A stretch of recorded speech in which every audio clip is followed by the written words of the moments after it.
నటుడు అక్కినేని నాగార్జునపై మాదాపూర్ పోలీస్ స్టేషన్లో కసిరెడ్డి భాస్కర్ రెడ్డి అనే వ్యక్తి ఫిర్యాదు చేశారు. తుమ్మిడికుంట చెరువు కబ్జా చేసి కన్వెన్షన్ నిర్మించారని ఆయనపై క్రిమినల్ కేసు నమోదు చేయాలని కసిరెడ్డి ఫిర్యాదులో కోరారు. ఇటీవలే నాగార్జున కన్వెన్షన్ ను హైడ్రా అధికారులు కూల్చేశారు. అయితే తాను ఎలాంటి భూ కబ్జా చేయలేదని నాగార్జున ప్రకటించారు. హైడ్రా కూల్చివేతలపై కోర్టుకెళ్లారు. కన్వెన్షన్ విషయంలో మంత్రి కొండా సురేఖ చేసిన వ్యాఖ్యలు తీవ్ర దుమారం రేపాయి. కొండా సురేఖపై పరువు నష్టం దావా వేశారు హీరో నాగార్జున.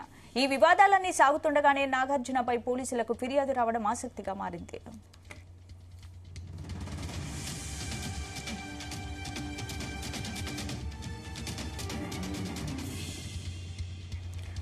నటుడు అక్కినేని నాగార్జునపై మాదాపూర్ పోలీస్ స్టేషన్లో కసిరెడ్డి భాస్కర్ రెడ్డి అనే వ్యక్తి ఫిర్యాదు చేశారు. తుమ్మిడికుంట చెరువు కబ్జా చేసి కన్వెన్షన్ నిర్మించారని ఆయనపై క్రిమినల్ కేసు నమోదు చేయాలని కసిరెడ్డి ఫిర్యాదులో కోరారు. ఇటీవలే నాగార్జున కన్వెన్షన్ ను హైడ్రా అధికారులు కూల్చేశారు. అయితే తాను ఎలాంటి భూ కబ్జా చేయలేదని నాగార్జున ప్రకటించారు. హైడ్రా కూల్చివేతలపై కోర్టుకెళ్లారు. కన్వెన్షన్ విషయంలో మంత్రి కొండా సురేఖ చేసిన వ్యాఖ్యలు తీవ్ర దుమారం రేపాయి. కొండా సురేఖపై పరువు నష్టం దావా వేశారు హీరో నాగార్జున. ఈ వివాదాలన్నీ సాగుతుండగానే నాగార్జునపై పోలీసులకు ఫిర్యాదు రావడం ఆసక్తిగా మారింది.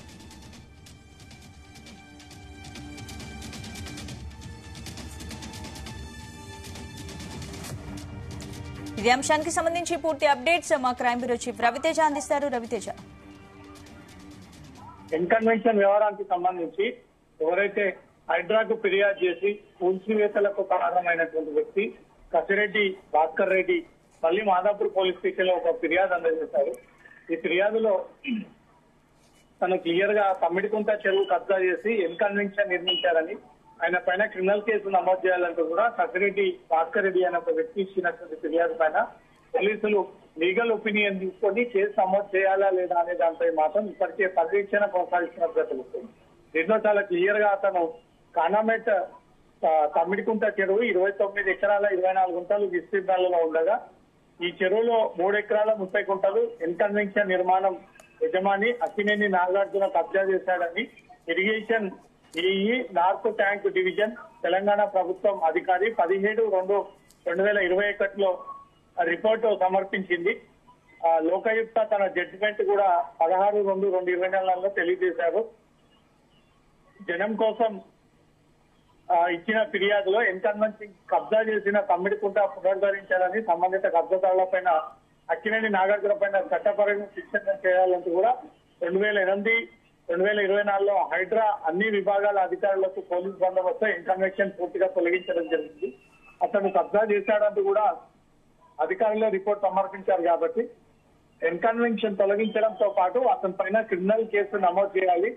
ఇమీడియట్ గా అతన్ని నోటీసులు అందజేసి పోలీస్ స్టేషన్ పిలిపించి అతను చేస్తున్నటువంటి యాక్టివిటీ అంతా కూడా తనకి తెలిసే జరిగినటువంటి కబ్జా చేస్తే ఈ రకంగా జరుగుతుందని తెలిసే చట్టానికి గౌరవించాల్సినటువంటి ఒక హీరో, ఒక ప్రొడ్యూసర్, ఒక డైరెక్టర్, ఒక హోస్ట్ చెరువుని కబ్జా చేసి 3 ఎకరాల భూమిని ఇన్ని రోజుల పాటు ఇల్లీగల్ గా ఉపయోగించుకున్నందుకు అతని పైన చట్టపరమైనటువంటి చర్యల్లో భాగంగా క్రిమినల్ చర్యలు అతని పైన చేపట్టాలంటూ మాత్రం ఇచ్చినటువంటి ఫిర్యాదు పైన మాదాపూర్ పోలీసులు అన్ని వైపుల నుంచి కూడా లీగల్ సలహాలు తీసుకొని ఈ కేసు నమోదు చేసేటువంటి ఆలోచనలు ఉన్నట్టుగా తెలుస్తాము.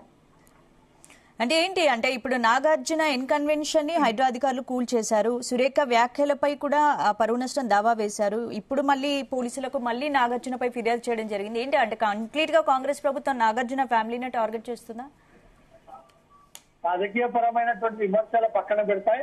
ఈ కన్వెన్షన్ అనేది 2006 నుంచి ఇది నిర్మాణం చేపట్టి ఇప్పటి వరకు కూడా ఇల్లీగల్ గా కొనసాగించారు. కొన్ని కోట్లాది రూపాయలుగా నాగార్జున ఇల్లీగల్ ఈ ప్రాపర్టీ మీద ఆస్తులు అతను కూడబెట్టాడు. ఆ డబ్బులన్నీ కూడా తిరిగి మళ్ళీ ప్రభుత్వానికి చెల్లించాలంటూ కూడా గతంలో నుంచి కూడా ఈ రకమైనటువంటి విమర్శలు వచ్చాయి. తాజాగా తన కుటుంబానికి చెందినటువంటి అంశం కొండా సురేఖ తెరపైకి తీసుకురావడము, మళ్ళీ కొండా సురేఖ ఉపసంహరించుకోవడము, దీనిపై నాగార్జున ఈ కుటుంబ సభ్యులందరూ కూడా నాంపల్లి కోర్టులో క్రిమినల్ కేసుతో పాటు డిఫమేషన్ కేసు నమోదు చేస్తూ నిన్న అది హియరింగ్ రావాల్సి ఉంది. కానీ దసరా సెలవులో భాగంగా తిరిగి సోమవారం నాడు ఆ కేసు విచారణ చేపడతామంటూ కూడా ధర్మాసనం క్లారిటీ ఇవ్వడంతో అది సోమవారం నాడు ఏం జరగబోతా ఉందనే దానికి క్లారిటీ ఉంది. ఈ టైంలోనే మళ్ళీ ఏదైతే కన్వెన్షన్ కూల్చివేతకు కారణమైనటువంటి ఒక వ్యక్తి కసిరెడ్డి భాస్కర్ రెడ్డి మళ్ళీ మాదాపూర్ పోలీస్ స్టేషన్ ఒక ఫిర్యాదు అందజేసి నాగార్జున పైన క్రిమినల్ చర్యలు తీసుకోవాలి, తనకు పెంచే ఈ కబ్జా జరిగింది, ఇన్ని రోజులు అతను ఇల్లీగల్ గా సంపాదించినటువంటి డబ్బులన్నీ కూడా తిరిగి ప్రభుత్వానికి హ్యాండ్ ఓవర్ చేయాలి. ప్రతి ఈవెంట్ కి సుమారు 50 లక్షల వరకు అతను దీనిపైన ఫీజు వసూలు చేశాడు. ఈ 16-17 ఏళ్ల పాటు ఎన్ని కోట్ల రూపాయలు వసూలు చేశారా డబ్బులన్నీ కూడా తిరిగి ప్రభుత్వానికి చెల్లించాలంటూ మాత్రం ఈ డిమాండ్ తెరపైకి తీసుకురావడం జరిగింది. అది పాజిబుల్ అవుతుందా కాదా అనేదంటే మాత్రం ప్రభుత్వం క్లారిటీ ఇవ్వాల్సి ఉంది. ఇప్పుడు మాదాపూర్ లో వచ్చినటువంటి ఫిర్యాదు పైన పోలీసులు తాజాగా అతని పైన కేసు నమోదు చేయాలా లేదా అనే దాంట్లో మాత్రం లీగల్ ఒపీనియన్ తీసుకున్నట్లుగా సమాచారం అందుతుంది.